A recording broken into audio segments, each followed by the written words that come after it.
Ok. Donc, on va faire une petite ouverture là, parce que là, ça commence à bien. Allez, alors, ça se passe toujours bien. Donc, on a pris un petit movie pack, édition secrète de dueliste légendaire. Et on revient de l'assaut de l'initiation, où il y a pas mal de choses qui sont passées. Du coup, je vous conseille d'avancer très longtemps dans la vidéo si vous en savoir plus. Mais d'abord, on va commencer par les deux petits boosters. Dueliste légendaire, ok. Donc, c'est du LED6, j'ai du mal. Donc, sorcier pendule pot artiste. Géant Gogogo. Fusion miraculeuse. Attaque flamme spirale, ça se fait quoi? Ah oui, ça c'est pour les yeux impairs. Donc c'est une très bonne édition, hein, voilà. Navigation des magiciens. C'est une édition en fait qui reprend tous les arcs. Voilà, du coup, tous les personnages, toutes les cartes des personnages emblématiques, hein, voilà. Des personnages principaux des séries. Voilà. Du coup, là, on a par exemple du héros. Du coup, pour le deck, héros, comment il s'appelle déjà? Ah, je connais son nom en plus. C'est pas. Merde. Je suis sûr que je vais le trouver. Ça ressemble à Yugi. C'est Jaden Yuki. C'est ça. C'est Jaden Yugi. Ok. Gratiel. Zedark. Roi suprême. Ça, c'est pour les pendules. Action souriante. Géant Gogo. Et Onomatocollect en rare. Ok. Bon, on a eu que 2 rares. Mais c'est pas étonnant. On a pris que 2 boosters. Ça va. Pour l'instant, ça va. On continue avec le movie pack. Oui, je l'ai ouvert histoire de pouvoir les sortir plus facilement. Contrairement à la dernière fois. Mais c'est une blague. J'ai toujours ce problème pour ouvrir les trucs là. Allez. Bon, la dernière fois on a eu Slifer, dragon céleste et dragon cristal, ainsi que le dragon blanc aux yeux bleus. Du coup, il nous faut 12A, voilà justement. L'équipe 12A. Du coup, là, c'est sûr, on a le magicien sombre. Et mon petit tourmenteur, Obélisque, le tourmenteur. Le dieu égyptien qu'il nous fallait. J'ai pris que 2 boîtes, hein, et c'est bon, je les ai tous. Ok, donc on va se faire ça. J'en ai ouvert qu'un seul. J'ai même pas vu ce qu'il y avait à l'intérieur parce que j'ai pas eu le temps. Alors, vouvoirs d'assaut, bonne carte, très bonne carte même. Marche macaron, très mauvaise carte, mais bon, franchement pas mal. Genre si j'en ai 3, c'est sûr que ça fait une bonne carte, mais bon, là... Magicienne des pommes, magicien sombre, ah, pas mal. Et Garo Daria, la bête cubique de l'épée. Ouais, donc ça c'est une carte où il faut plusieurs cubiques. Donc là j'ai 12A, le vaisseau cubique, hein, voilà. Donc si je sacrifie lui, ainsi que l'autre qu'on a eu dans l'autre paquet, donc je pourrais l'invoquer lui pour qu'il ait 2000 points de vie. Voilà. Ah, j'ai du mal toujours. Bon, vous savez quoi, je vais ouvrir les deux et on va faire ça. Voilà, comme ça c'est fait. On continue du coup. Ouh, j'ai cru voir une vouivre d'assaut. Ah, oi aïe aïe. Dragon blanc aux yeux profonds. Allez, ça va direct sous sleeve, hein, les gars. D'ailleurs, j'ai même préparé des sleeves. Je sais même pourquoi je les ai pas utilisés. Les sleeves, elles sont là déjà prêtes. Voilà. J'ai même préparé un extra deck au cas où il y en ait. Hein. Même si c'est même pas sûr. Ah si, il y a le Néo Dragon. Mais je l'ai même pas mis sous sleeve. Je suis trop bête. Réflecteur dimensionnel, une très bonne carte aussi. On a quoi d'autre? Magicienne des ténèbres. Oh, la petite magicienne des ténèbres. On a le magicien, la magicienne. Oui, oui, oui. Deuxième dragon blanc alternatif aux yeux bleus. Une carte qui est très recherchée en plus. Hein. Moi, je l'ai eu en 2 fois. Et Garudia, la bête cubique à la de l'épée aussi, on l'a eu en 2 fois. Ok, dernier petit paquet. Ok. Ok. Bon, c'est un peu le bazar là. J'ai du mal. Mahad, l'oracle palladium, du coup, très bonne carte pour protéger justement Magicien sombre qu'on a eu. J'aurais pas eu Magicien sombre, cette carte m'aurait servi un peu à rien. Métamorphe forteresse, pas mal, pas mal. Une carte qui s'en sort mon monstre. Draguigno, roi cubique, Vulcain, très bonne carte aussi. Deuxième Magicien sombre, oh, dans ce paquet j'ai eu Magicien sombre 2 fois, avec le petit Mahad, oracle palladium, et tout en secret, franchement, oh là là, que du bon. Et la dernière, Induria, l'empereur cubique du choc mortel. Voilà, bon, celle-là, ok. Ça passe. Ça passe. Du coup, juste pour... parce qu'on sait déjà qu'est-ce qu'il y a dedans. Hein. On va juste l'ouvrir. Pour le plaisir de l'ouvrir, quoi. Ah, les cartes promo. Les cartes promo, les cartes promotion. Ah, J'arrive même pas à ouvrir ce petit paquet. Ah, c'est sûr, je vais les abîmer. Non, c'est bon. Oh, j'ai réussi de justesse. Hein. En plus, j'ai détruisé tous. Ok. Donc 12 vaisseau cubique, magicien sombre encore une fois, et obélisque le tourmenteur qui ira directement sous sleeve, juste après la petite pause. Voilà. Et voilà, ok sous sleeve c'est fait. Ok. Bon.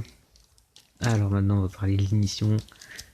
Alors, du coup pour cet archétype, du coup, les, les joueurs ont beaucoup recherché du coup les bonnes cartes, c'est-à-dire tout ce qui est Inister justement, le nouvel archétype qui est sorti. Voilà. C'est pas un c'est le nom des archétypes. Donc assaut l'émission, nouvel archétype, j'en fais mal. Ils ont cherché aussi tout ce qui est voyageur de temps pour faire un nouveau deck avec les voyageurs de temps. Et ah mince, comment il s'appelle déjà? Et, en fait c'est tout en fait. Ah si, il y en a qui ont essayé de faire des autres archétypes, donc on va les voir là. Surtout avec l'archétype des zombies. Voilà. Et justement, ouais, du coup, Ouva ou Club CD. Ok. Oui, donc ça, c'est une carte que j'ai pas pu utiliser. Chronogistreur des voleurs du temps. Voilà, bah ça, c'est les voleurs de temps, justement. Et du coup, les voleurs du temps. Enfin, les voleurs de temps. Voilà. C'est très bon archétype parce que, tout simplement, il est niveau 4. Celui-là, c'est chronogistreur. Et du coup, il a un effet. Donc, au début de la battle phase, il peut être sacrifié et les prochains dommages de combat qu'on reçoit d'une attaque de monstre sont infligés à notre adversaire à la place. Et si un monstre XYZ face recto qu'on contrôle quitte le terrain par un effet de carte, tant que cette carte est dans le cimetière, donc sauf durant la damage step, on peut invoquer cette carte, mais on la bannit lorsqu'elle quitte le terrain une nouvelle fois. Bon, tout simplement, elle est hyper puissante, et en plus, elle va se combiner avec l'XYZ contrôleur du temps. Voilà, c'est une carte que j'ai bien joué dans le paquet. Voilà. Queen Chevalier aussi, très bonne carte. Elle va venir s'équiper à un monstre, n'importe lequel, voilà. Et va l'éviter justement de la destruction. Donc c'est franchement pas mal. Voilà. C'est des cartes rapides en basique mais fortes. Exécution du contrat. Donc voilà. Rien à dire, c'est pour les magies rituelles. Paleg Mégalithe. Voilà, il y a des gens qui voulaient jouer Mégalithe aussi. Du coup, c'était ça l'autre archétype. Il y avait Contrôleur du Temps, Ignaster et Mégalithe. Voilà. Tombeur de Daruma. Alors ça c'est une très très bonne chose si on a une Xyz sur le terrain. Voilà. On pourra détacher un matériel et changer l'attaque du monstre contrôlé par notre adversaire à 0. Voilà. L'appareil d'apprenti jetable. Donc, que dire? C'est la carte la plus forte de tout l'assaut de l'émission. Tout simplement parce que, imaginons que vous êtes à la fin de votre game, et là, vous piochez cette carte. Vous la piochez, c'est terminé. Vous avez gagné, les gars. Parce que vous avez beaucoup de cartes dans votre cimetière, du coup, il faut avoir un bon cimetière. Et si vous l'équipez à un monstre, par exemple, on prend celui-là, là, garde fantôme qui a 1800. Imaginons qu'on ait 1, 2, 3, 4, 5 monstres dans notre cimetière. Et bien, on rajoutera à ce garde fantôme 200 fois 5, donc ça rajoute 1000 pour l'attaque. Là, notre garde fantôme qui en a 1800, donc ça fait passer à 2800. Mais lorsque c'est la fin de la partie, et je l'ai fait, je vous dis, j'ai fait passer un monstre de 1500 à 4300. Mon adversaire il avait rien compris, mais j'ai perdu en fait parce que j'avais plus de cartes à piocher. Voilà. Mais si vous faites pas comme moi, mais vous êtes sûr de gagner. Voilà. C'est sûr et certain. Du coup, le garde fantôme. Garde fantôme, elle va se combiner avec une autre garde qui arrive après. Donc c'est aux lanternes, garde aux lanternes, un truc comme ça. En fait, quand elle va être réinvoquée spécialement par l'effet de aux lanternes, eh bien, on va pouvoir détruire, on va pouvoir cibler justement notre haut lanterne et il sera indestructible pendant ce tour. Du coup, c'est une carte qui sert à la défense. C'est comme ça que j'ai survécu au début. Voilà. Alors, oui, justement, ça se voit que j'ai utilisé ce paquet, justement. Voilà. Du mégalithe encore. Aratron mégalithe. Voilà, du coup, elle peut être utilisée comme une magie rituelle pour invoquer un autre monstre mégalithe. Voilà. Chat à 9 vies. Bon, ça, j'ai pas réussi à l'invoquer, franchement. C'est une carte qui servait un peu à rien pendant ce tournoi. L'ombre AI. J'ai pas pu l'utiliser non plus, mais en gros, c'est activer cette carte en ciblant un monstre Ignaster que vous contrôlez. Le monstre gagne 800 d'attaque et aussi tous les monstres que vous contrôlés par votre adversaire doivent attaquer les monstres que vous contrôlez, si possible. Cette carte passe recto dans la zone magie et piège de son propriétaire à quitter le terrain à cause d'un effet de l'adversaire, et maintenant dans le cimetière ou banni, piocher une carte et on peut utiliser cet effet d'ombre AI qu'une seule fois. Voilà. Ensuite, un autre bon type de carte, c'était la saga des guerriers anciens, donc une carte en rare. Donc c'est pour tout ce qui est guerrier ancien, donc un bon archétype. Voilà, justement, il y a la carte qui vient juste après. Donc moi j'ai eu que ça en guerrier ancien, du coup franchement c'est pas ouf, je pouvais pas faire max de combos. Mais si vous avez des guerriers anciens, le combo est parfait. Il est sans faille, il suffit que vous ayez 2 guerriers anciens pour pouvoir l'invoquer lui spécialement, et à 2700 d'attaque. Et il a un autre effet qui permet, si notre adversaire contrôle plus de monstres que nous, d'activer l'effet qui est que durant chaque battle phase, cette carte peut attaquer maximum 2 fois les monstres. Et elle gagne 300 d'attaque pour chaque monstre que l'adversaire contrôle. Voilà, du coup déjà qu'elle a 2700, si elle gagne encore 300, ça le fait passer à 3000. Ok. Donc pour des raisons d'espace, j'ai dû enlever la suite de cette vidéo. Mais bon, c'est pas trop grave. Bon. Du coup, ça lui fait gagner 3000 d'attaque. Et cet effet de piège va empêcher la destruction des guerriers anciens. Donc l'adversaire ne pourra pas les cibler. Et aussi lorsqu'elle se retrouvera au cimetière, cette carte de piège, on pourra invoquer spécialement un guerrier ancien depuis notre deck. Donc c'est vraiment une carte surpuissante pour les guerriers anciens. Donc garde fantôme, on a déjà vu. Pourquoi tu veux partir, ma belle? Chat à 9 vies. Mais reste là. Pourquoi tu pars? Allez, je vous montre. Parce qu'il est pas mignon. Petit chat. Petit chat. Voilà. C'était la petite passage assez déroutant. Du coup, oui, un faux raccord. Oui, ok, il n'y a pas les cartes de tout à l'heure qui étaient là. Parce que tout simplement, c'est un autre jour. Ok. Léviathan d'eau Inister. Du coup, ça c'est pour les Inister, justement. Voilà. Donc ça c'est un monstre très puissant mais que je pouvais pas invoquer parce que je n'avais pas le nombre requis d'Inister pour le faire. Voilà, donc il a 2300 attaque et 2000 de défense. Lagite mégalithe, ça c'est le seul mégalithe que j'ai pu invoquer. Voilà. Il se combine très bien avec la carte piège émergence mégalithe qui va pouvoir du coup lorsqu'on a des mégalithes au cimetière qui ont été détruits au combat, les réinvoquer et c'est une piège continue du coup ça peut durer longtemps. Renaissance AIDLE. Donc ça c'était cibler un monstre Inister dans le cimetière, invoquer-le spécialement, et aussi on peut pas invoquer de monstres sauf les cybers, et jusqu'à résolution de cette carte. Après la résolution de cette carte. Le reste de ce tour. Lorsqu'une attaque impliquant 2 monstres est déclarée, on peut bannir cette carte depuis le cimetière et une carte depuis notre main, et cibler une magie ou piège AI qui est bannie dans le cimetière, ou dans le cimetière, et ajouter la carte à la main. Voilà, c'est une carte très puissante pour les Inister. Franchement, elle est trop bien. Le rituel d'AI justement pour invoquer le Léviathan Inister. Voilà. Donc si on a un Inister sur le terrain, elle dit que on pourra réinvoquer, on pourra invoquer par rituel grâce au Inister dans le cimetière. L'huile de Gamma Karakuri. Donc c'est pour l'archétype Karakuri, mais bon, voilà, je n'en avais pas. Donc ça s'équiper à un monstre qui est dans le cimetière. Et si celui-ci est changé en position, change sa position de combat, elle gagnera 500 de défense et d'attaque. Le lancement des voleurs du temps, donc elle va pouvoir invoquer spécialement un voleur du temps depuis notre main. Rencontre d'un fantôme et d'une fille, manuscrit Mayakashi, donc ça c'est pour les Mayakashi, donc on n'a pas pu l'utiliser. Dans Inister, il n'y avait pas vraiment de Maekashi, hein, je n'ai vu aucun. Donc ceux ils sont sortis le matin, parce que moi je suis allé l'après-midi. Voilà.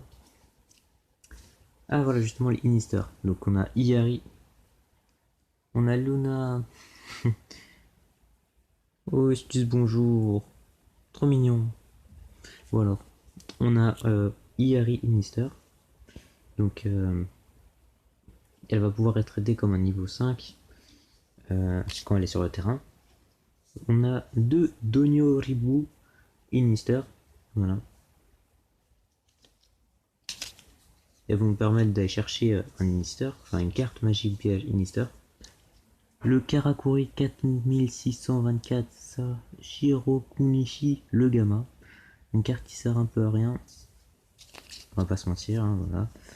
L'Arcjet Lightcraft. Donc si on contrôle un monstre, on va pouvoir l'invoquer. Si on ne contrôle aucun monstre, on peut l'invoquer normalement. Sans sacrifice. Mais ce qui est un peu nul en fait, parce que c'est un désavantage vu qu'elle a que 0 points d'attaque et 2100 de défense. La meilleure carte du jeu. Voilà. Jack Obolan. Jack Obolan, donc on va pouvoir l'invoquer spécialement en défaussant à un garde fantôme depuis notre main, donc un monstre zombie plutôt. Un monstre zombie, mais moi il n'y avait que les gardes fantômes du coup, c'est pour ça. Et en le défaussant, du coup, après, lorsqu'elle se retrouvera sur le terrain, donc en mode défense plutôt, parce qu'elle a 2200 et en mode attaque elle a 1500, on va pouvoir réinvoquer un monstre zombie depuis notre cimetière. Donc on va pouvoir faire la combo avec le garde fantôme, donc de réinvoquer le garde fantôme en mode défense aussi. Rendre Jacobolan immortel durant ce tour, mais malheureusement Jacobolan sera banni jusqu'à la end phase de notre prochain tour. Voilà. Très bonne carte. Ensuite, Uvua Buckle Obsédé, on l'a déjà dit. Transtigale, donc celle-là elle doit être invoquée spécialement pour invoquer un jeton. Et si elle est détruite, ben ça, en fait ça sert à rien.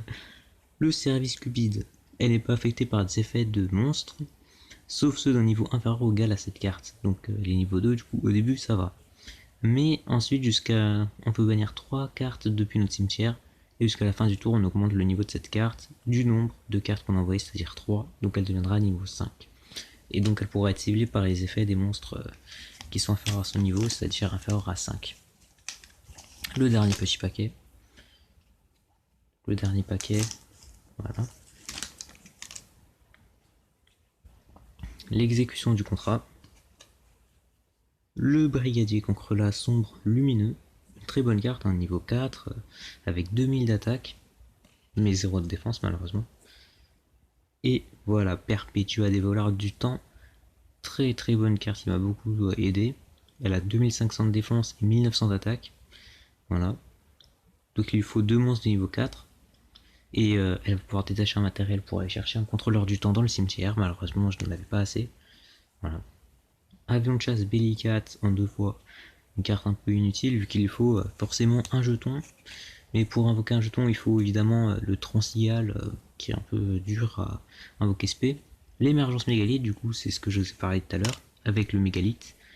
Donc résurrection, s'il est détruit au combat, on le fait revenir sur le terrain. En mode défense, c'est mieux. Résugramme XYZ, donc ça j'ai jamais compris à quoi il servait.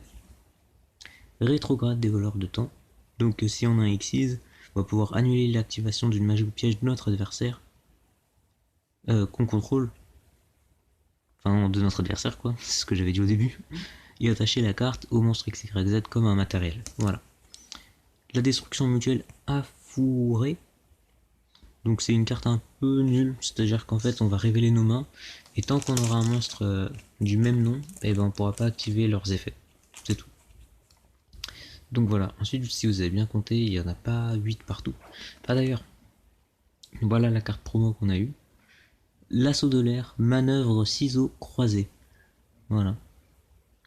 Donc moi quand je joue pas l'assaut de l'air, c'est une carte promo qui me sert un peu à rien mais qui est franchement pas dégueu. Elle est franchement plutôt stylée.